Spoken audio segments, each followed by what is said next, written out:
আপনারা দেখতে পাচ্ছেন এখানে খাবার পাত্র, ছোট পাত্র 6টা আছে। এই 6টা পাত্র আমি রাত্রে প্রতিদিন রাত 10টা, 10:30, 11টার দিকে লোড করে দিয়ে যাই। আবার পরের দিন সকালবেলা এসে, পরের দিন সকালে বলতে আবার পরের দিন আপনার 10টা, 10:30, 11টার দিকেই আমি আসি। বেশিরভাগ ক্ষেত্রে আমি 10টার কালে আসি, মানে রাত্রে 10টার দিকে আমি খাবার দিয়ে যাই এবং পরের দিন সকালবেলা 10টার সময় এসে আমি আবার খাদ্য দিই। এতে করে খাদ্য শর্ট পড়ে না, কিন্তু গতকাল থেকে খাদ্য শর্ট পড়ে যাচ্ছে।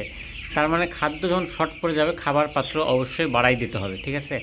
এখন যদি আমি খাবার পাত্র বাড়াই না দিই, তাহলে এই বাচ্চাগুলো না খেয়ে থাকবে, আর না খেয়ে থাকার কারণে বাচ্চাগুলোর গ্রোথ কিন্তু কমে যাবে।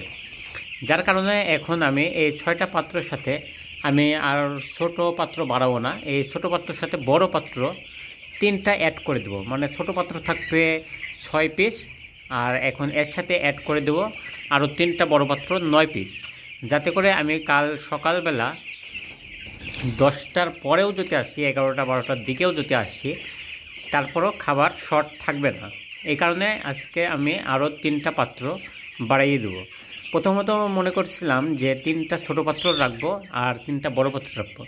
পরে ভেবে দেখলাম যে এখন যেহেতু ময়ূর বাচ্চাগুলো অনেকটা বড় হয়ে গেছে, এখন 6টা পাত্রে যদি সীমাবদ্ধ রাখি তাহলে অনেকটা গ্রোথ কম আসতে পারে। 3টা পাত্র যদি আমি এখন বাড়াই দিই, তাহলে আরও 3টা জায়গাতে ওরা গোলবদ্ধ হয়ে খেতে পারবে। এই জন্য আমি সব ছোটো পাত্রগুলোও এক জায়গায় রাখবো, 6টা রাখবো এবং বড় পাত্র আরও 3টা অ্যাড করে দেবো সাথে।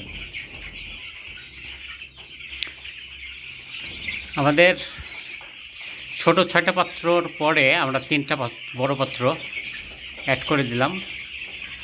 এই যে এখানে একটা আর সামনে 2টা, এই 6টা পাত্র আমরা এক জায়গায় অ্যাড করে দিলাম।